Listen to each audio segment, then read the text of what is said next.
Hi everybody! Today I'll be starting a new experiment. It's to do with the question that many homeowners often ask themselves. Is it better to overpay my mortgage or invest that money instead?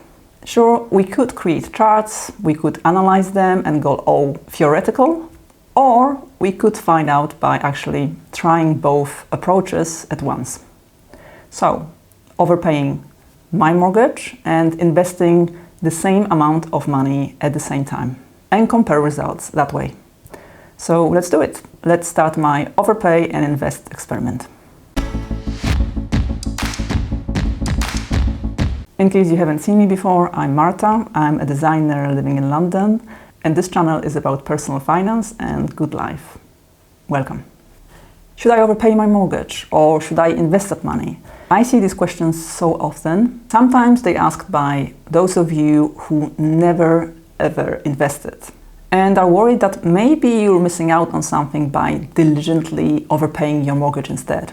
Sometimes they're asked by those of you who already invest and just wonder if it makes sense to keep that chunky debt for years to come. As we all know, everybody's circumstances are different, but still.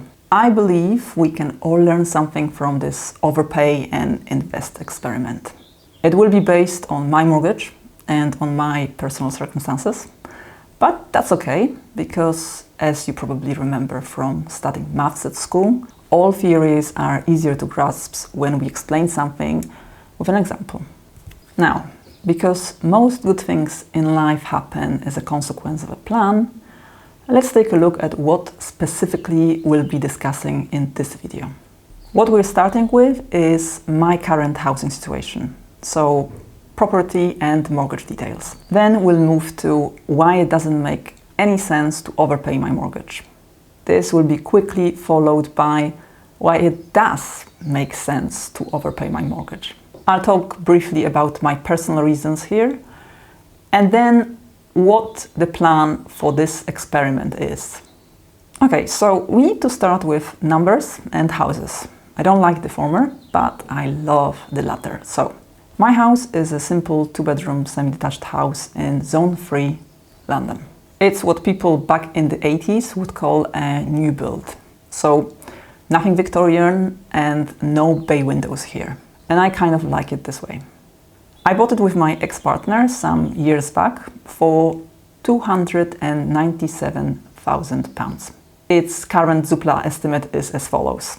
And yes, I do know that there's plenty of skepticism around Zoopla estimates, but hey, this is all we've got for now, so it will have to do. So the low estimate is 448k, high confidence is 472k, and high estimate is 495k. Now let's talk about my mortgage. At one point we took some equity out of the house together with my ex-partner, so it's not as low as it should have or could have been, but that's life. So I called my bank on the 12th of April, that's previous Monday, and was told that my outstanding balance is £258,284.40. And this is the moment when those of you who don't live in London or a city as expensive as London go. Anyway, more dry facts. My mortgage type is a repayment mortgage. My interest rate is 1.19%. My monthly payment is £1,059.16. Interest is calculated daily. And how many more years will I have the pleasure of paying this money for? 23 years and 3 months. Boom. If you're a seasoned investor or simply decent at maths, you will quickly notice that the interest rate on my mortgage is very low. And so it makes perfect sense to invest the money I'm planning to overpay instead. Long term, it's very likely to generate me more money than that mortgage overpayment is going to save me. Or so the theory goes. You can also say that mortgage is good debt. Yes, like any kind of loan, it comes with the extra price to pay on top of it, but unlike bad debt, it usually leads to having more home equity, so more interest in your home. As the time goes by, and the value of that property increases. This means that at the same time, my monthly mortgage payments could decrease as well. Well, it depends on the interest rates available to me at the time of remortgaging and the term of my mortgage. But it is possible enough to count it as an argument against overpaying my mortgage. Now finally, let's not forget about cash flow. Not having large housing costs give me more options to lead a lifestyle I want. So to be prepared for emergencies and so on and so forth. Now that we know why it doesn't make sense to overpay my mortgage, let's talk about the opposite. Why is it sensible to do so? Of course, every overpayment lowers the amount I owe to a bank. Every investment, on the other hand, doesn't guarantee returns. I am an optimist and I'm an optimistic investor, but we can all agree that investing does require a bit of luck. Overpaying my mortgage, as long as I can afford it, doesn't, and so it is safer. And if I treat my house as an asset, overpaying mortgage is a form of investing, right? I said before that mortgage is treated as good debt, but debt is still debt and so comes with enormous psychological pressure. Some of us are fine with it, but others are not. On the flip side, that pressure can be used as a motivator to push me to earn more, to work smarter and be better with money in general. I mean, even creating that little bit extra money every month to overpay my mortgage could lead to improved skills and exploring new business opportunities. Okay, finally, let's not forget about my goal to retire early. If I want to work for 6 months in a year, it will not be my living expenses that will dictate how much I need to earn, but my bank. Every time I need to remortgage my house, I need to prove to a bank, or worse, an algorithm, that I can afford that loan. So where's financial freedom in that? So once all this has been said and considered, what are my personal reasons for overpaying my mortgage? Most of the reasons are psychological. I don't know many people, in fact I don't know anybody, who has 100% ownership kind of mortgage solely in their name in London. Now, I'm sure there are people like me, I just simply don't know them. And I find that being responsible for my mortgage on my own is a huge mental burden. It's a choice, of course, and a privilege, but that doesn't mean it's not a burden. I don't have a deadline for reaching my financial freedom, but I definitely don't want to feel indefinitely forced to make a certain amount of money per year just because I need to prove that I can afford the house I live in. Last but not least, I'm not sure if I will keep this house or sell it and move somewhere where I can buy outright. This could be easily an argument against overpaying, but if we err on the side of caution, it makes sense to me to own as much equity in the house at the time of selling as possible. So all in all, personally, I aim to lower my mortgage, not to pay it off completely. So what's the plan for this experiment? As some of you may know, our Trading 212 challenge with Adam is coming to an end.